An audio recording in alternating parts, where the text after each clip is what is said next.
Nowhere in Bethune ain't never went nowhere from Bethune. Man, please, that bitch just talking. And that hoe just mad that. So, man, we got to talk about that in depth. And we'll get back to that. Now, what was you saying about him in Canada? So it all ties in, right? Rose, right? Rick Ross is out in the crowd in Vancouver where that happened. Now, you've had a lot of run-ins with people. Yeah. And if you were to give him advice on, like, what did you think about him standing face-to-face with these people? Motherfucker be laughing at that mace. Motherfucker be saying, who don't move, don't number women pack mace. You a lying motherfucker. You think no nobody but you got the police got mace, the prison guard got mace, the motherfucking soldier in the military got mace. Facts. So this what mace does. Mace diffuse some shit. It levels the playing field. So you got a crowd of motherfuckers. You standing right there, don't nobody know you got mace in your pocket. It looks like it's getting a little rowdy. Motherfuckers talking too loud. You getting fear coming from your ankles up to your waist.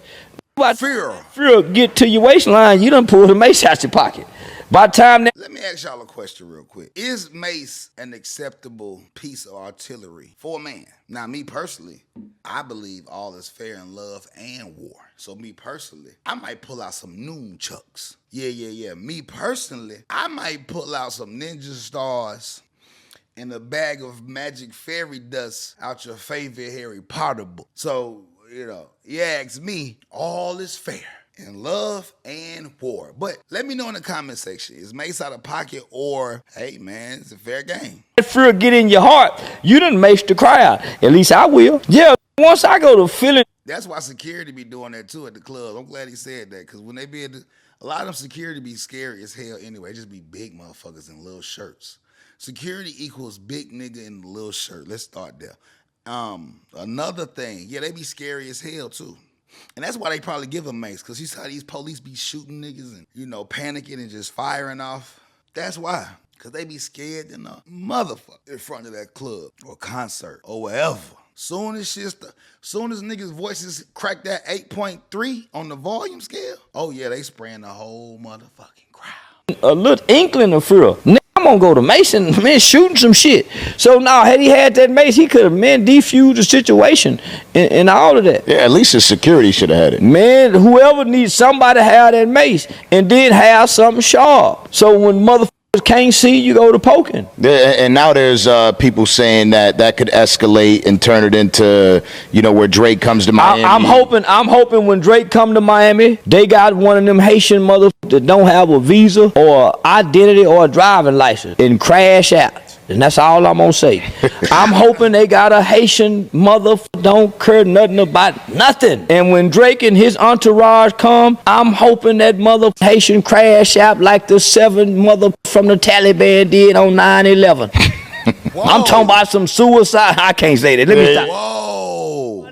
I'm on my to get it money today. They're taking it away. They're taking it away. Yeah, but just mute this out and make them pay for it. But I hope they got a Haitian that's willing to die to get them up. Because this what got me mad, homie. It was no that was with Rick Ross. It was all white boys. Wait. It was one black guy he was bucking. He had a little frog in his step. We ain't gonna say it. He had a little frog in his step. We ain't gonna say that. Nah, it wasn't just white boy. I ain't see no. I went and looked specifically. Nah, there's the one that I didn't see one nigga throw a punch at it. It was all white boys. So in my mind. Okay, wait. Now, I ain't say he swung. I just said he had some frog in his step. This was a racist event, and they done made this into Canadian against Canadian white boys. I mean, American niggas against Canadian white boys. So I'm saying when a nigga come from Miami, they need to be checking every white boy to see if he from Canada. If not, punch his girlfriend. Hit his and see how tough he is. Bitch, now start punishing the Canadian girlfriend. Cause this a nigga they done jumped on. A from a real, this a real, and they done got into a rap beef. Once again, all is fair in love and war, but do we still remain some type of decorum for rap beefs, for rap battles?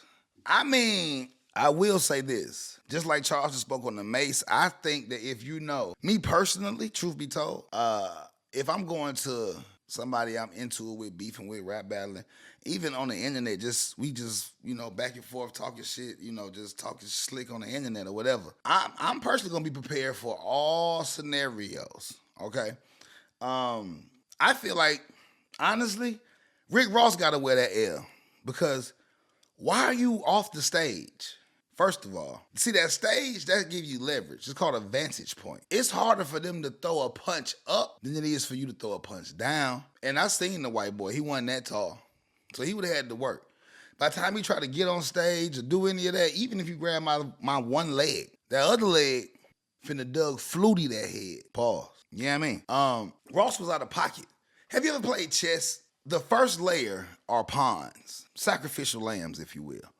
These are the pieces that you can, lose and not affect the game at all. They're also a barrier to prevent certain moves from happening. At least to give you warning. You can't take the pawn and the king, take the pawn and the rook, take the pawn and the knight, take the pawn. You get the point. So even if you do take a pawn, you leave yourself vulnerable for another more dominant piece to wipe you off the board. That's Rick Ross was thinking checkers, see. He was trying to do the king jump. I bet he wish he was playing reverse. I bet he wish he was playing Uno. Could have hit that nigga ass with the skip card, like skip punching me in my shit and just go to the fight. Or the reverse card, reverse his ass back on stage. Maybe even the draw 4. And he picked 4 niggas with him to whoop that white boy ass. But he definitely wasn't playing chess. Nah, Rick Ross, you shouldn't have been in front of your security. You shouldn't have been in front of your goons.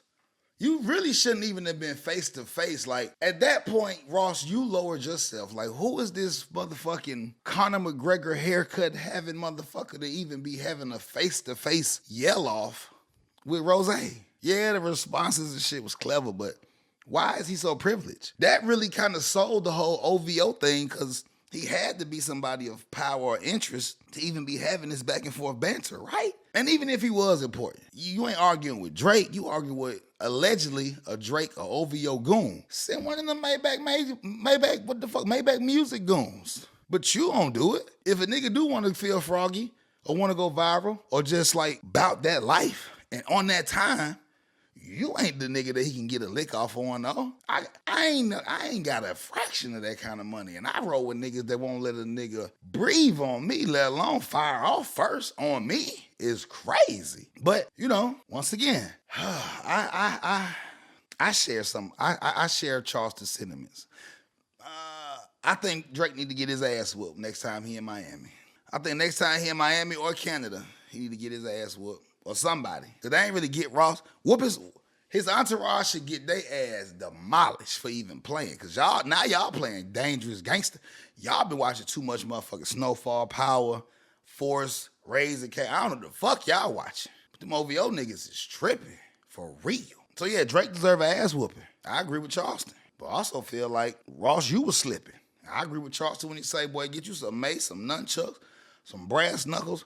I don't give a damn if you get a lock in the sock. Don't get your ass down on that. Boy, you built like Patrick, hopping off that goddamn stage like you just ready for whatever. Then you was a short motherfucker too. You ain't no big tall nigga. You a short little pudgy motherfucker. Come on, man. We gotta make this shit work to our advantage. Think chess. If you the king, send them pawns out, man. Don't let nobody be stealing off on your ass like that, bro. Don't do that no more. Matter of fact, listen, salute on your weight loss journey, but you ain't nowhere near crowd surfing size, so you shouldn't even be off the stage. Let's start there. But let me know in the comment section. And if you still here, hit that like button and that subscribe button. So when I drop these commentaries and reactions, you'll be the first to get it. It's your boy Hustle Simmons. Until next video, we gone. You dig?